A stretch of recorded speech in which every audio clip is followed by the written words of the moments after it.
Саламатсыздарбы, урматтуу телекөрүүчүлөр. Сиздердин назарыңыздарда Маданият тарых телеканалында түз эфирдеги Күү теги телекөрсөтүүсү. Бүгүнкү телекөрсөтүүнүн коногу искусство таануу илимдеринин доктору, Калымал Дабасанов атындагы Кыргыз улуттук консерваториясынын профессору, Кыргыз Республикасынын маданиятына эмгек сиңирген ишмер Камчыбек Дучалиев агай. Кош келипсиз агай. Рахмат.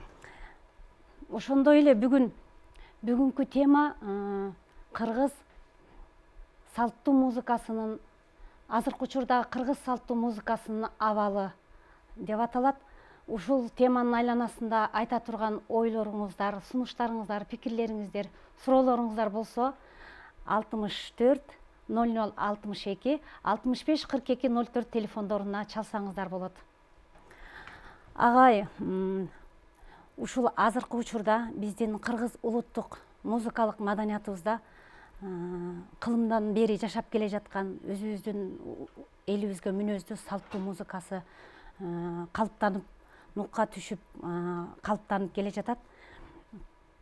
Эгемендүүлүк алгандан кийинки 25 жыл, башкача айтканда чейрек кылымга татырлуу мезгилдерде сиз өзүңүз искусство таануу илимдеринин доктору катары жалгыз иштеп келдиңиз да. Азыр кийинки учурларда илимге тартылган жаштар көбөйүп, бир топ өзгөрүүлөр болуп келе жатат. Жаңы факультеттер, кафедралар, керек болсо жаңы предметтер, ушул салттуу музыкага байланышкан предметтер дагы пайда болуп, өзгөрүүлөр чоң болуп жатат. Ошол маселелер тууралуу айтып берсеңиз. Жакшы болот. Эми бул салттык музыка, фольклор жөнүндө сөз кылсак, бул бизде чоң жетишкендиктер да бар. Анан жетишкендиктердин арасында кемчиликтер болбой койбойт. Бирок жетишкендиктерди айтып кете турган болсом, бул салттуу музыканын көп тармактары болот. Ал тармактардын ичинде жаратуучулук деген бар, анын ичинде аткаруучулук деген бар, анан кийин окутуу деген бар. Ошондой эле бул жарыялоо, таркатуу, пропаганда, эскиче айтканда. Мына ошондой көп тармактары бар. Эми ошонун ичинен жаратуучулукту айтып кетсем, жаратуучулук боюнча бул эмнени айтыш керек? Мында негизинен күүлөрдү айтыш керек. Комузга болобу, же болбосо кылгыякка болобу, же болбосо чоорго болобу, же болбосо добул баска болобу, иши кылып баардык аспаптарга жазылган, баардык аспаптар үчүн чыгарылган күүлөр болуп эсептелинет. Ошол жаратуучулук боюнча бизде жетишкендиктер анча көп болбосо дагы, чоң болбосо дагы анча-мынча жетишкендиктер бар.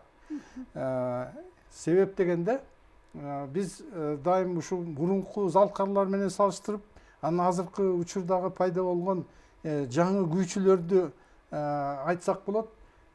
Эми мисалы үчүн күү жаратуучулардан ичинен мен билгенден Жумабаев Руслан деген болгон, тилекке каршы жакында каза болуп калды, өтө таланттуу жигит эле.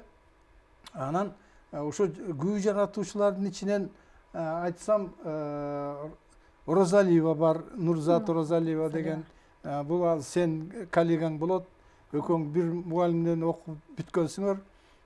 Эми Нуракты айтып кетсек болот. Ал жакында эле каза болду, бирок анын күүлөрү да бар да.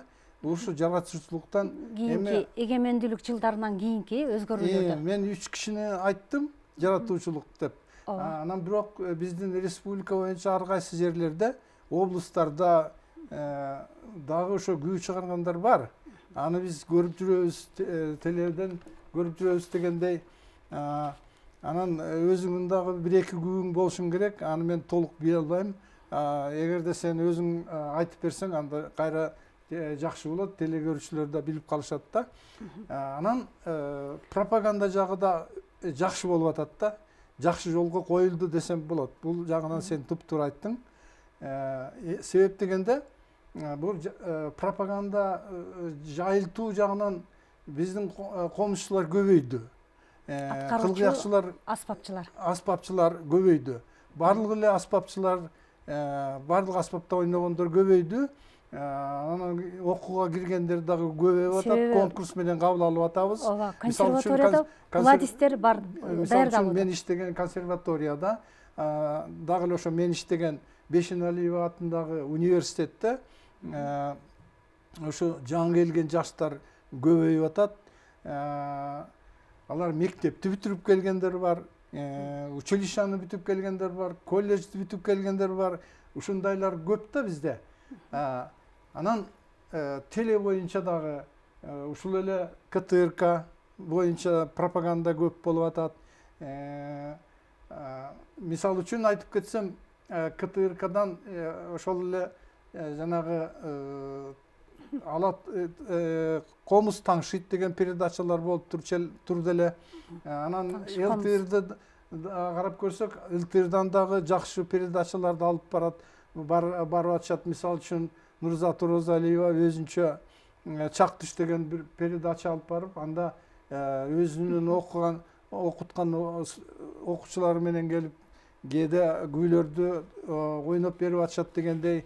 Бул дагы жанагы ошол образовательный жагына кирет да. Анан кийин биздин консерваторияда азыр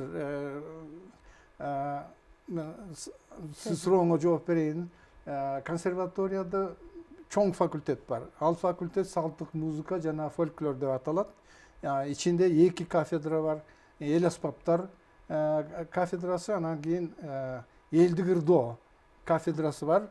Ал эми Бейшеналиев атындагы университетте салттык музыка жана фольклор деген өзүнчө кафедра бар. Алар өзүнчө факультет ачабыз деп дагы аракет кылып атышат, максат коюп алдына. Мына ушундай нерселер пропаганда жагын жакшы аткарып атышат. Анан кийин дагы бир тармакты айта турган болсок, бул илимий изилдөө жагы да. Илимий изилдөө деген эмне? Бул өзү бул теориялык жактан өнүгүү деген болуп эсептелинет да. Демек, бул теория бар жерде бул салттуу музыканын философиясы да болот, салттуу музыканын эстетикасы да болот. Анан салттуу музыкасын алып жүрүүчүлөрдүн дагы баягы стилдери, манера, ойноо манералары, аткаруучулук жана ушул сыяктуу маселелер бар. Ошол жагынан бизде анча чоң, анча көп жетишкендиктер аз. Эмне десең, бизде ошол жана мен айтып кеткен факультетте, университетте, анан кийин консерваторияда бул ошол салттуу музыканы изилдөөчү кафедра жок болуп атат да. Мына ошол эң чоң себеп, эң чоң көйгөй азыркы мезгилдин талабы болуп атат. Эмне десең, азыр кечирип кой, айта түшөйүн дагы. Эми мен ошол профессор катары ошо өзүмдүн илимий иштерим дагы ошо салттык музыка менен байланышып келет да. Мен ошо сунуш киргизип, министерствого чейин барып, мурунку министрлерге барып дегендей да. Анан кийин биздин ректорлорубузга барып анан ушундай маселени коюп, бизге ушу жетишпейт, илимий изилдөөлөр жетишпей атат. Анан бул илимий изилдөө болбосо, чындыгында бул урматтуу телекөрүүчүлөр жакшы түшүнөт, билет. Илимий изилдөө болбосо өнүгүү болбойт. Ошондуктан бул ушу теория жагына колго алып, изилдөө жагын колго алып туруп, анан кийин ошо аспиранттарды окутуп, анан кийин соискательдерди окутуп, ошолорго темаларды берип дегендей. Анан кийин ошол талап боюнча коюлган диссертацияларды жакташып дегендей. Анан алардын талкууласы дагы болот дегендей, талкуусу да болот. Ошентип диссертацияны жактап, кандидат науктарды, илимдин кандидаттарын даярдашыбыз керек да. Мына ушул жагынан бизде чоң көйгөйлөр бар. Телекөрсөтүүчү суроо менен кайрылып жаттыр, суроону калы. суроо бере бериңиз. Саламатсыңар. Саламатчылык. Саламатчылык. Мен Бишкектен чалып атам, атым Клара. Мен 60-ка чыкканда мен комузду үйрөндүм эле, бул нотасын билем да. Анан өзүм жаккан ырдагым келет да. Ошон үчүн мен ушу бир жакшы мугалим табышым керек болуп атат да. Ошого бир жардам бере аласыздарбы деп эмеге чыгып калдым да. Ал бул сурооңузга Рахмат. мен кыска жооп берип коеюн. Сиз эгерде окугуңуз келип атса, бирөөдөн таалим алгыңыз келип атса, анда ошол консерваторияга же болбосо Бейшеналиев атындагы университетке барып, мугалимдер менен сүйлөшсөңүз болот. Табылат. Мугалимдер бар, жетиштүү. Рахмат. Агай, анда мен сиздин азыркы илимий багыттагы сөздү баштап жатпайсызбы? Ал теманы кийинчерээк уланталы. Мен сиздин ушул бүгүнкү конок катары келип сүйлөп берип жатасыз. Күй чертип, Жакшы болот. күй чертип уланталы. Токтогул Сатылганов, Терме кербез күүсү.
Жакшы болот. Ушул сен ойноп кеткен күбөгө кичине бир комментарий берип койсом Терме кербез деп эме. Бул күбө Токтогулдун кербездеринин бирөө экен. Бул Токтогул Сатылган ушул кербез деген күбөлөрдү, ырларды көп чыгарган. Чоң жанр. Ошон үчүн бул чоң жанр деп айтсак болот. Ошо Буну өзүңүздүн алгачкы фундаменталдык эмгектериңиздерде сиздин жазган эмгектериңиз бар да. Биз мисалы кыргыз күүлөрү, камбаркандар, кербездер, шыңгырамалар, ботойлор деп чоң жанрларга бөлүнөт деп. Ошонун арасында өзүнүн бир толгоолук ыкмалык, толгоолук эмеси аталышы бар. Ошол толгоого ээ болгон жанр бул кербез. Анын эң бир чоң жаратманы жайылтуучусу катары Токтогул Сатылганов атабыз.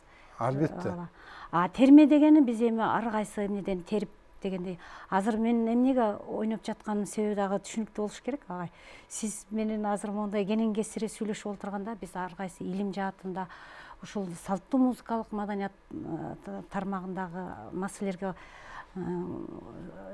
сүйлөшүп жатабыз. Ошол мааниде катары ушул күнү черттим. Агай, анда сөздү дагы андан ары улантсак, сиз илим жаатында айтып атасыз, фольклористика, мисалы биздин илимде фольклор деп айтылат, анан поэзия, поэтика деп, анан ошолордун эмнесин сиз могул китебиңизде чоң кийинки акыркы эмгектериңиздин бири экен, салттуу музыка теориясы жана усулдары деп орусча, кыргызча чыгарыптырсыз да. Анан биз окуган мезгилде бул китеп жок болчу, кийин алсак чоң жаңылыктарын менен жазган экенсиз да.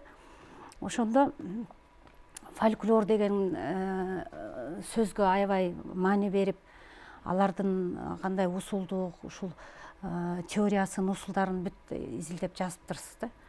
Анан фольклористика деген илим болуп келген. Андан кийинки кезекте мына маданият таануу илими, культурология илими аябай өнүгүп, философия илимдерине тете бир чоң маселелерди көтөргөн илим терең казылып келатат да. Ошол эле дагы бир өнөктөш биздин өз консерваториялык билим багытында искусство таануу илими, сиз өзүңүз жалгыз жетектеп өнүктүрүп келдиңиз деп айтып атпадымбы? Ушул 3 илимди фольклористика, искусство таануу жана маданият таануу илимдеринин айкалыштары негизи өтө тыгыз. Анан ошол дүйнөлүк музыка таануу илимдеринин арасындагы өсүш мезгилиндеги кыргыз музыкасынын орду канчалык, ушул жөнүндө бир мындай жалпы иретинде кыскача мындай түшүндүрмө берсеңиз. Жакшы болот. Берген сурооң аябагандай чоң болду. Эми мен дагы ошого чоң жооп бергенге аракет кылайын. Бул культурология деген илим бул жаңы илим. Биздин улуттук илимдер академиясында ачылды. Бул тармак. Ошо биздин улуттук илимдер академиясында философия жана право, укуктук изилдөө институту бар да. Ошол институтта ачылды культурология. Анын демилгечилери бар. Ошол демилгечилер болсо бул биздин эжекебиз искусство таануу илимдеринин доктору Жамал Үмөталиевна болду. Анан ал жерде азыр анын кызы да иштейт.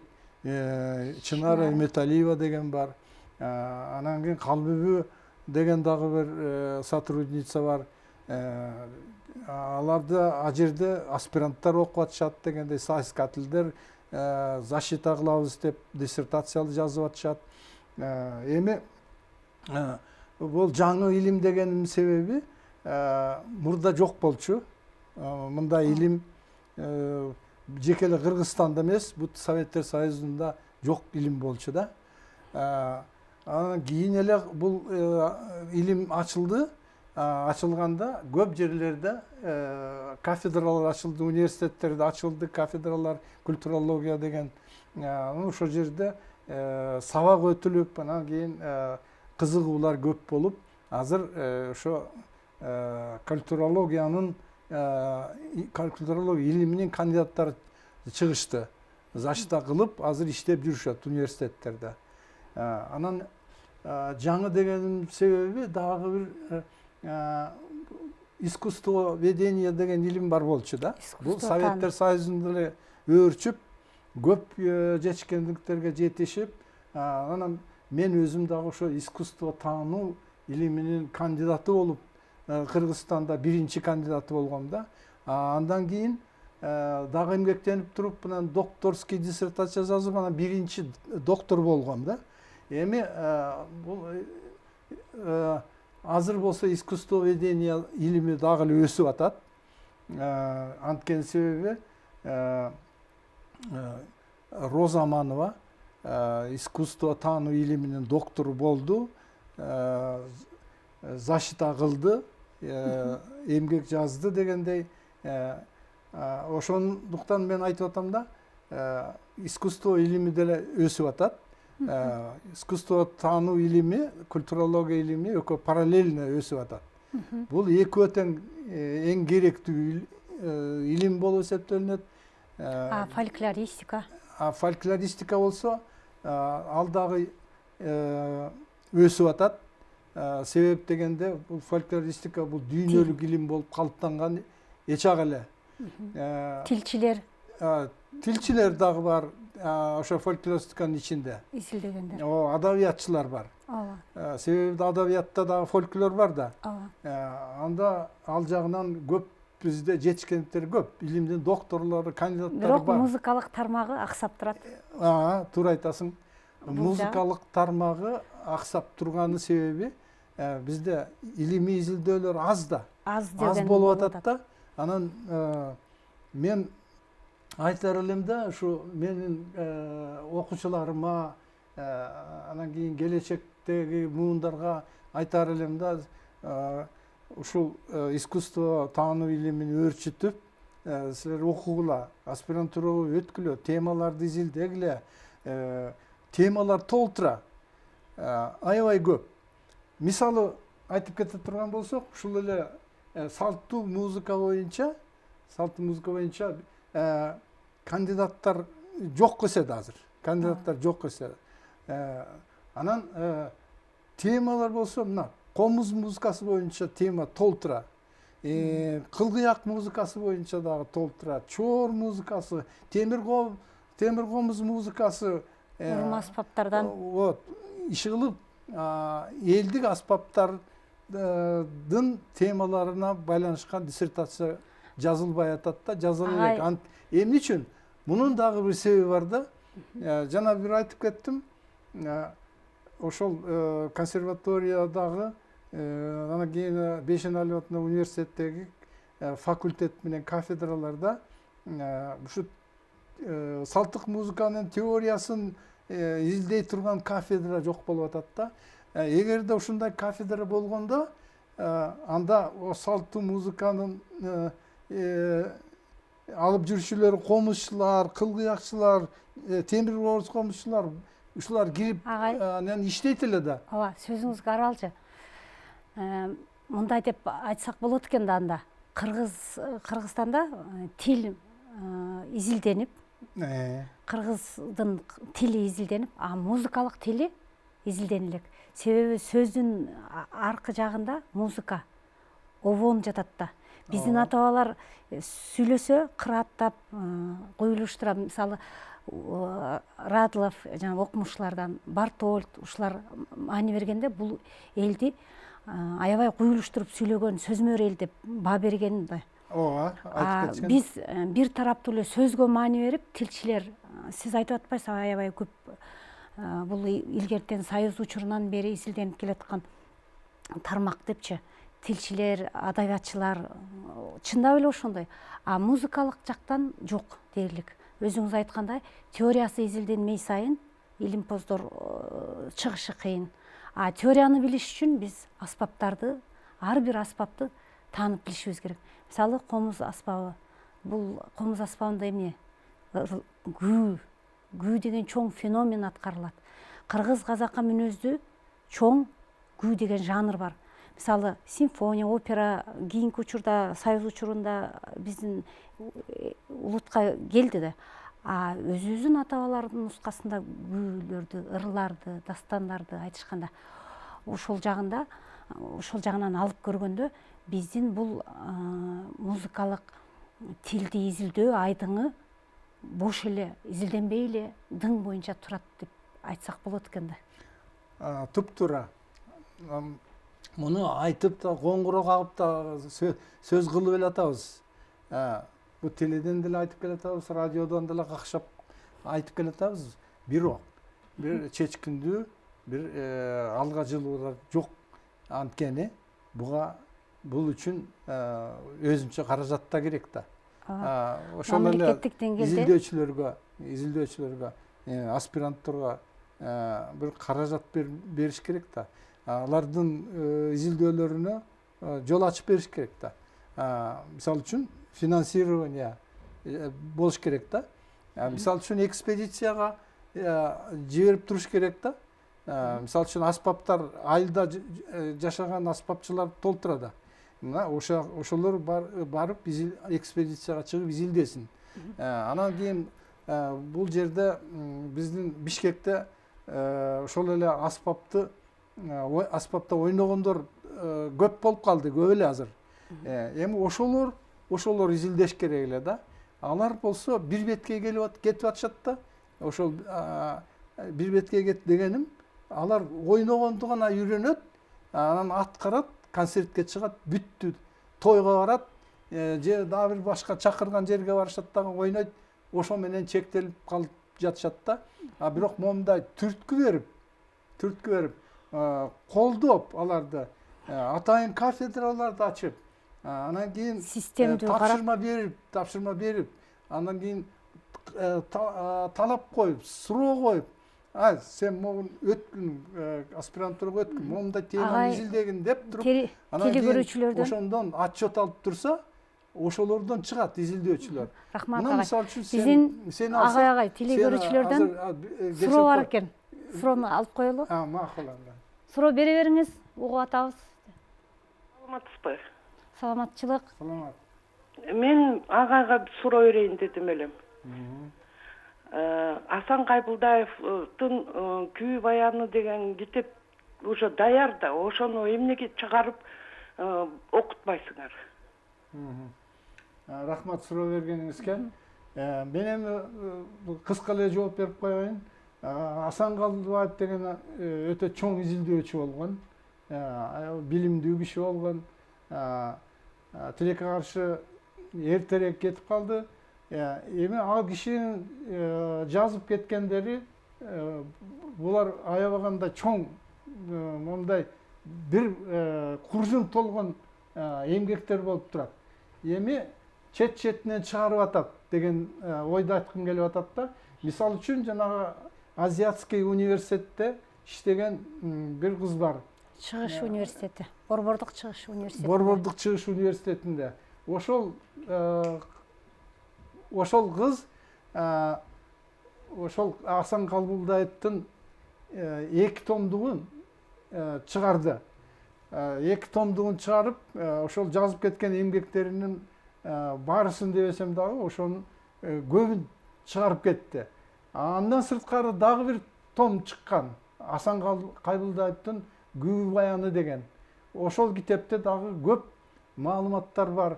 Күүлөрдүн келип чыгышы, алардын авторлору, күүлөрдүн мазмуну, тарыхы жөнүндө көп макалаларды жазып кеткен да. Ошол мен айткан китептерден тапсаңыздар болот. Агай, бирок бул чыкты. Дагы ошону көбөйтүп басып чыгаруу маселесин козгоп жатат го. Мүмкүн ушуну айтсаңыз. дагы көбөйтүп, баягы экземплярын көбөйтүп, тиражын көбөйтүп чыгарса болот албетте. Эң чоң көптөгөн маалыматтар бар да, ал керек. Аны чыгарышыбыз керек. Маалыматтар бар, дагы маалыматтар толтурат. Агай, анда жанагы сөзүңүздү улантып кетсеңиз. Азыр улантып кетейин. Аны мен айтайын дегеним, мына өзүм жөнүндө айткым келип атат да. Сен өзүң дагы ошо консерваторияны бүтүрүп, Самара Токтакуновдон окудуң. Бүтүргөндөн кийин иштеп жүрөсүң дегенде, балдарды окутуп атасың, сабак берип атасың. Бирок ошону менен эле параллель изилдөөнү дагы жүргүзүп жүрөсүң да. Анткени мага канча көп эле кайрылдың, тигил же бул суроолорду берип, бул эмгегиң мындай жакшы эле болуп атат. Эми азыр болсо Арабай университетинде аспирант болуп окуп атасың дегендей. Ошол темаң бар экен өзүңдүн, ушу күүчүлүк боюнча жазып атыптырсың. Эми мына ушул сен сыяктуулар бизде аз болуп атпайбы? Почти жок болуп атпайбы? Мен канча ушул аспапчыларга айттым. Агай, бул сурооңузга көп эле балдарды окуттум консерваторияда. Азыр дагы окутуп атам. Эми ошолорду силер жазгылачы, жазганды үйрөнгүлөчү.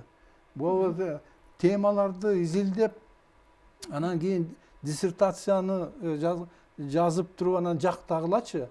Мүмкүнчүлүк болуп калды азыр. Биздин Илимдер академиясында өзүнчө атайын совет ачылды, диссертациялык совет. Мына ошол жерге барып эле защита кыласыңар.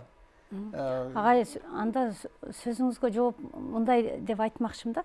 Союз убагында, мына Советтер Союзу 70 жылдык мезгилде, сиз мисалы бир эле жалгыз өзүңүз баягы илимдин жолуна түшүп, кандидаттыкты канча 82-жылы жактаптырсыз, андан 74-жылы. 74-жылы. Андан кийинки докторлукту жактадыңыз. Анан сиз теңдүү өзүңүздүн замандаштарыңыз сиздин учуруңузда өтө дээрлик жок болгондо. ошолунда калыптанбаган система азыр деле балким тоскоолдук кылып келип жатат да мына 25 жылдан бери. А бирок эгемендүүлүк алгандан кийин биз мына канча кыйынчылык, оюш кыйыштарды өткөрдүк, керек болсо минстирликтер жоюлуп ушундай абалга жеттик. Бирок акыркы 10 жылдыкта байкасак жакшы жылыштар болуп, анан кийинки жаштар дээрлик көп жаштар ар кайсы аспаптарда көтөрүп, аткарып, дүйнөлүк аренага чыгып атат. А изилдөөчүлүк иштерди биз эми, мен ойлойм агай,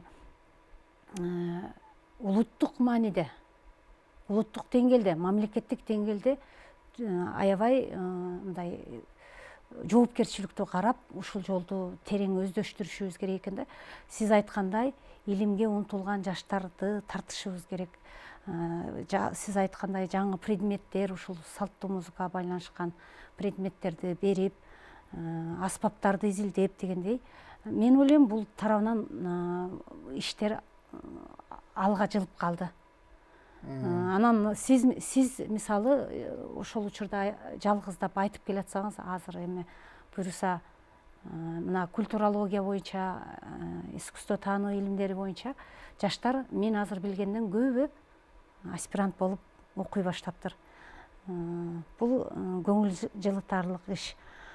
Мен өзүмдүн жекече изилдөөмдө мисалы музыкалык мектепти бүтүрдүм, Ош шаарындагы балдар музыкалык мектеби Чайковский атында деп. Ал жакта 5 жыл окуп, андан кийин музучилище Оштогу Ниязалы атындагы музыкалык окуу жайы. Андан кийин консерватория ачылды мына 94-жылдары. Биринчи абитуриент болуп барып, 99-жылы бүтүрдүк. Нурзат Оразалиева, Нурлан Ишанов, мен, анан Жылдыз Акматова мына алгачкы карылгаштар болуп чыгып, эми мына биз дагы мындай ар кайсы тармакта иштеп келатабыз. Изилдөөчүлүк иште мен чындап келгенде мына өзүмдүн адистигим боюнча комуз аспабын Самара Токтоконова эжеден окудум. Калыбек Жекшенов ага чейин музыкалык окуу жайда, Оштогу музыкалык окуу жайында Ниязалы атында. Мен Абдыкадыр Белеков, Жолдошбек Кукумов деген чоң окутуучулардан билим алдым да. Андан кийинки чындап изилдөөчүлүк иште Нурак Абдрахманов агай менен түздөн түз иштешип калдым Швейцария бюронун каржылоосунда. Анда күйлөрдү терең изилдеп кирип, азыр эми комузчулуктагы 90га жакын өзгөчөлүктөрүн таап чыгып, анан кече жакында мына аймактарды өнүктүрүү жылында мен Ысык көлдө мастер-класс өткөрүп, музыкалык окутуу жайларында мугалимдер үчүн. Анда комузчулуктагы көркөм каражаттар деп алып чыктым. Бул эмгек эми кандай десем, түздөн түз ушул биздин улуттук маданияттын өсүшүндөгү, анан ошол эле мезгилде мына сиздердин эмгегиңиздердин үзүрү бизге өтүп атат да. Агай андай эмесе, биз сөзүбүздү Мастер, мен дагы бир нерсени айта кетейин деп атам да. Бул дагы көйгөй болуп эсептелинет. Агай, азыр бир музыкалык тыныгы жасап алсак, макул. Комузчулук, ансамблдык аткаруучулукта биздин сүймөнчүлүгүбүзгө ээ болгон Ака комузчулар ансамблинин аткаруусундагы күүлөргө кезек берсек. Мукаш Борбиевдин Таң булбулу күүсү.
Агай, анда сөздү уласак, кийинки учурда сиз акыркы кече жакында эле массалык маалымат каражаттарына моундай газеталарга берипсиз. Кут билим газетасында, Кыргыз туусу газетасында. Учурдагы ааламдашуу процессинде Кыргызстандын маданияты жана искусствосу деп акыркы эгемендүүлүк жылдарынан кийинки чоң маселелер тууралуу жазып турсуз. Ошондой эле музыкалык педагогикадагы маселелер боюнча дагы Кут билим газетасына макала жазып турсуз. Ушул макалаларыңыз боюнча сөз айтып берсеңиз. Бул учурдагы ааламдашуу убагындагы Кыргызстандын маданияты жана искусствосу жөнүндө жазганымдын себеби бизде эгемендүүлүк алгандан бери жакшы эле жетишкендиктер болгон экен да. Бул эми жалгыз эле музыка жөнүндө эмес, бул жалпы биздин улуттук искусствобуз жөнүндө сөз болот да. Эми улуттук искусствонун тармактары көп да бизде. Бунда кино да бар, театр да бар, ошонун ичинде эле музыка бар, музыканын ичинде салттык музыкасы да бар дегендей, мына ушулардын чоң жетишкендиктерине токтолуп кеттим да. Себеп дегенде бул биздин илимдер, Кыргыз улуттук илимдер академиясында чоң проект бар. Ошол проект боюнча заказдар келип турат да мага. Ушундай искусствонун, маданияттын жетишкендиктери жөнүндө жазып берсеңиз деп. Анан ошол себеп менен ушул макаланы жазып калдым да. Анан кийин мында бизде жетишкендиктер көп эле болду. Кинодо өзүңөр билесиңер, Төлөм Шокеевдин кинолору, мен анын аттарын айтпай эле коеюн. Кино боюнча тиги Садык Шернияздын Курманжан деген кино фильми чыкты. Ал кино боюнча бул мактанаарлык биздин жетишкендик болуп мамлекеттик сыйлык алды дегендей. Агай, телекөрчүлөрдөн суроо бар экен.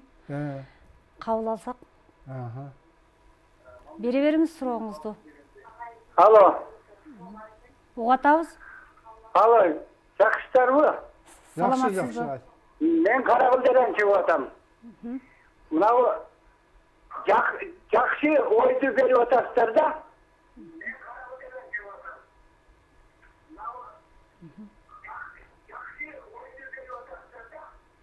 Айта бер. Сиздерге менин эки суроом бар. Биринчиси, кийинки кездерде салттуу музыка деп эле бир оошпогон музыкаларды берип атышат. Массалык маданият. Экинчи суроом. Тыракы комузчулар жөнүндө, анан челер накта четкен комузчулар жөнүндө Алагөшүп немгеринен бир окуп калган жерим бар эле.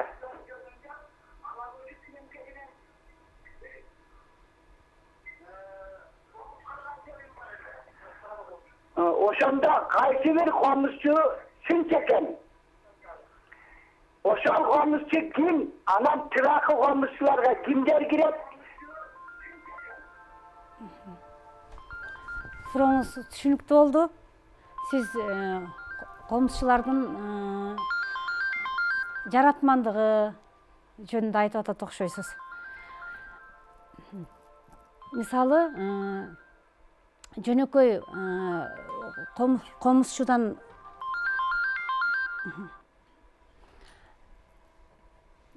комузчудан тарта чоң улуу комузчуга өсүп жетилгенине кандайдыр бир шарттар болуш керек да. Агай, бул суроо боюнча сиз айтып бересизби? Же мен айтып берейинби? Эми айтсак болот. А дегенде мен ошол суроо берген замандашымды билгим келип атат да. Ким сиз? Кайдан берип атасыз суроону? Тааныштырып койсоңуз. Эмне да агай суроо берди го. Уже Болбой калды. жанагы чоң кыракы комузчулар деп айтып атпайбы? Ооба. Кыракы комузчулардын классификациясына токтолуп атат да. Үйрөнчүктөн тартат улуу чоң залкар комузчуга жеткенинде айтты. Азыркы учурдагы ким, мисалы сиздин байкооңузда чоң комузчулардан, жаратман комузчу же чоң эле мындай аткаруучу комузчулардан? Азыркы комузчулардан, бизде чыган комузчулардан кимди айтсак болот? Биздин ошол эле Нурзат Оразалиеваны айтсак болот. Эми Самара Токтакунованы билесиздер. Ал уже таанымал, уже атагы чыккан комузчу болуп эсептелинет. Аны баарыбыз билебиз. Намазбек Уралиев агай бар. Руслан Жумабаев. Руслан Жумабаев айтсак болот. Анан бизде жаштар көбөйүп атат. Бирок эми баягы мезгил деген ушундай нерсе экен. Аны улам кошула берет экен дегендей, улам таланттуулар чыга берет экен дегендей. Негизинен ошол эң чыган залкар комузчу деп эсептелгендер ушул мен айткан 4-5. Анан экинчи суроо болсо кайталап койсоңуз кандай? Агай, ал кайра суроо бере албайт болуш керек. Мен сиздин эмнеңизге толуктоо иретинде толуктап коеюн. Намазбек Уралиев агай бар, Занин Иманалиев өзүнчө бир чоң өзгөчөлүгү бар, кол ойнотуп чертүүдөгү ыкмалык жактан, жаратмандыгы жактан, Кочкордон. Садабай Шабданов деген агайыбыз бар, бул Түштүк жергесинде Ниязалынын мектебин таркатуучулардан. Жакшы күүлөрү бар. Көл тараптан Касаболотов деген агайыбыз бар. Ошондой эле мына Шекербек Шеркуловдун небереси Намазбек Шеркулов бар. Булар кыракы комузчулар азыркы. Бирок алар борбордон алыс болгондуктан, алыс жашагандыктан көп эфирге чыгарууга чыкпай атышат. А бирок биздин уучубуз кор эмес, мурдакы ата бабалардын үлгүсүн алган, ушулордун бабалык ыкмаларын пайдаланып, колдонуп, жарыялап, жаратмандыгын жүргүзүп келе жаткан чоң комузчуларыбыз бар. Агай, ушул сөзүбүздү улай, ушул газетага чыккан темаларыңыздан акыркы 10 жылдыктагы жетишкендиктерди, мындай чоң жетишкендиктер жөнүндө айтып берсеңиз. Салттуу музыка тармагында кандай бир чоң окуялар болду да? Салттуу музыка боюнча айтсак, бул эң чоң ийгиликтердин баарысы ушул салттык музыка менен байланыштуу болду десем мен жаңылбайм. Анткени салттуу музыка жана фольклор боюнча бизде ушу өзүнчө белгилей турган күн уюштурулду. Ал күн 25 апрель болуп эсептелинет. Ошол эле эгемендүүлүктү алгандан кийин 1994 жылы ушул Роза Аманованын демилгеси менен ушул биздин улуттук консерваториясында ачылды. Бул ушул салттык музыка фольклор күнү жыл сайын ушул убакка чейин өткөрүлүп келе жатат. Андан кийин дагы эле ошол Роза Аманованын демилгеси менен жана Маданият, информация жана туризм министрлигинин дагы ушундай колдоосу менен ошол салттуу музыка жана фольклордун жумалыгы өттү. Ушул эле 18 жылы өтүп, бир абдан зор мероприятиялар өткөрүлдү. конференция өткөрүлдү. Бул конференция болсо ушундай чоң масштабта Улуттук Илимдер Академиясынын кийлигишүүсү менен, катышуусу менен чоң конференция, международный эл аралык конференция өткөрүлдү. Ошол эле Өзбекстан, Казакстан, Каракалпакстан жана башка республикалардан келип, коноктор катышып, аткаруучулар анан кийин илимий доклад окуп жазып келгендер, ошолордун баарысынын катышуусунда Илимдер Академиясында чоң конференция болду. Анан сырткары концерттер болду. Ушул эле салттык музыка боюнча, ыр боюнча, акындык боюнча, комузчулук, аспапчылык боюнча ушундай концерттер өткөрүлдү. Манас университетинде жана Илимдер Академиясында ушул эле министерствонун катышуусунда каржылоосу менен ушул чоң мероприятиялар өткөрүлдү. Бул дагы чоң окуя болуп эсептелинет. Агай, анда дагы музыкалык тыныгуу жасасак, Кылгыяк күүсүнө кезекти берели. Залина Касымованын аткарышында Саид Бекмуратовдун Топ жылкы күүсү.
Кийинки мезгилдерде биз ушул салттуу музыка боюнча маселелерди айтып жатабыз, бирок көйгөйлүү маселелер дагы аябай көп да.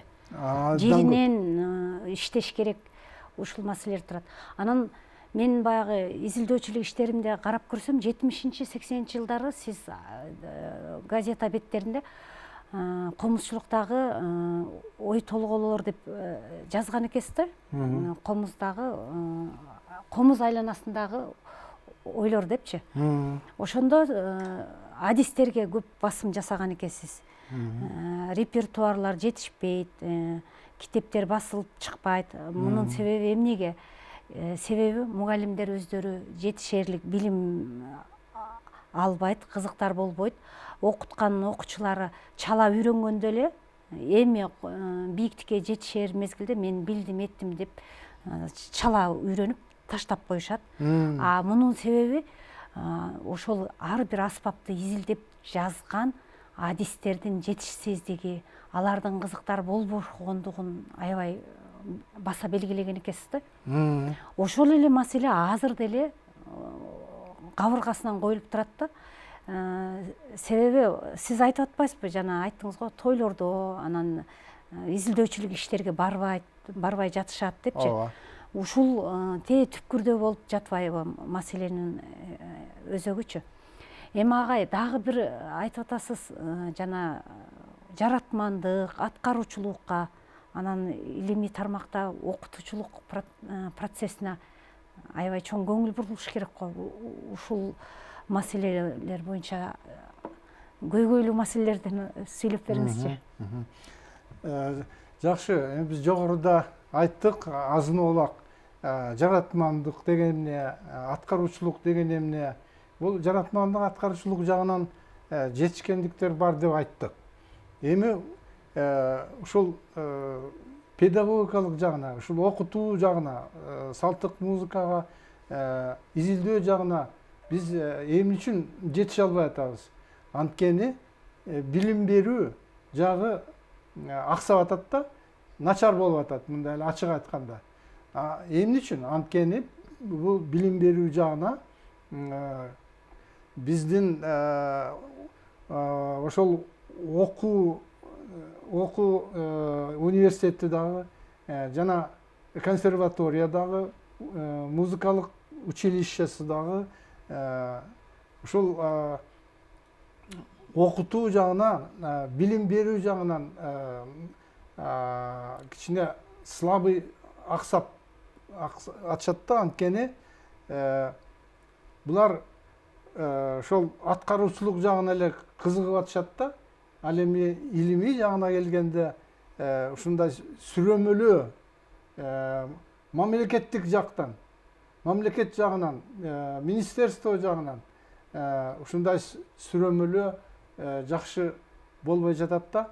Анткени себеби жана мен жогоруда айткандай эле кафедра жок. Ошол теориялык кафедра жок. Теориялык кафедра деген ошол салттык музыканын алып жүрүүчүлөрүнөн түзүлүш керек. Ошол салттык музыкада ойноп окуп жүргөн комузчулардан түзүлүш керек. Кылгыякчылардан, чоорчулардан түзүлүш керек да.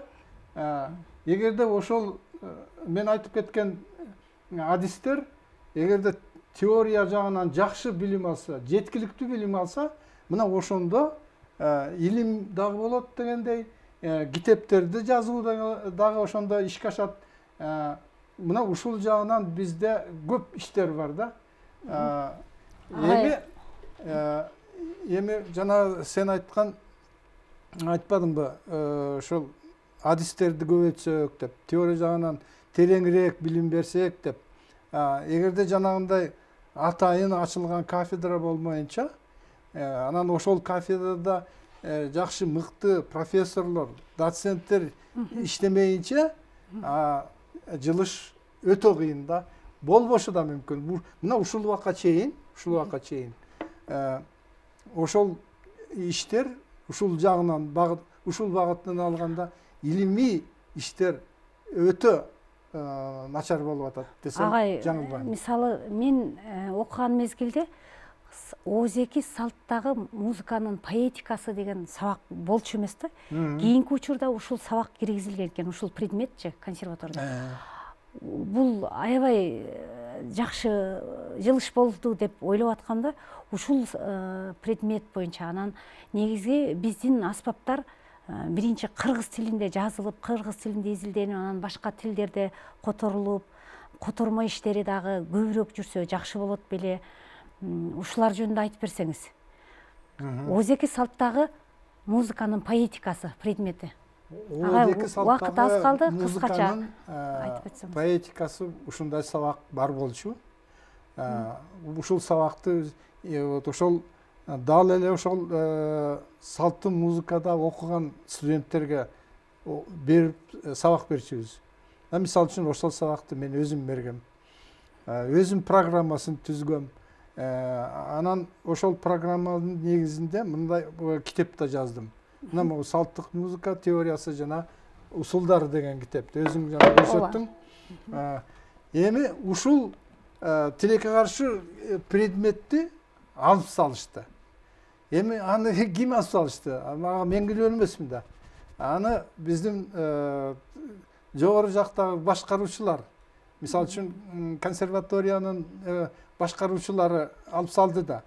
Ал тематикалык планды, окуу тематикалык планды ким түзөт? Муну биз башчылар түзөт, анан министерство түзөт, биргелешип түзүшөт да. Эми ошондо ойлонушпай туруп эле баягы ойлонушпай туруп эле анан кийин чыгарып салышкан да. Негизи салттуу музыкага байланышкан маселелер аябай көп. Биз жаңы доор болуп, мына эгемендүүлүк алып өсүп өнүгүүдөбүз. Биз өз эмнебизде кайнап аткан учурубуз деп койсок болот экен да. Болот. Бул теманы дагы кийинки кезектеги берүүлөрдө улантабыз. Дагы келип беришиңизди суранабыз. Сиздин бүгүнкү биздин студияга келип конок болуп кеттиңиз. Ушул келгениңизге чоң рахмат айтабыз. Урматтуу телекөрүүчүлөр, бүгүнкү салттуу музыкага байланышкан темабызды аяктайбыз. Көрүшкөнчө саламатта калыңыздар.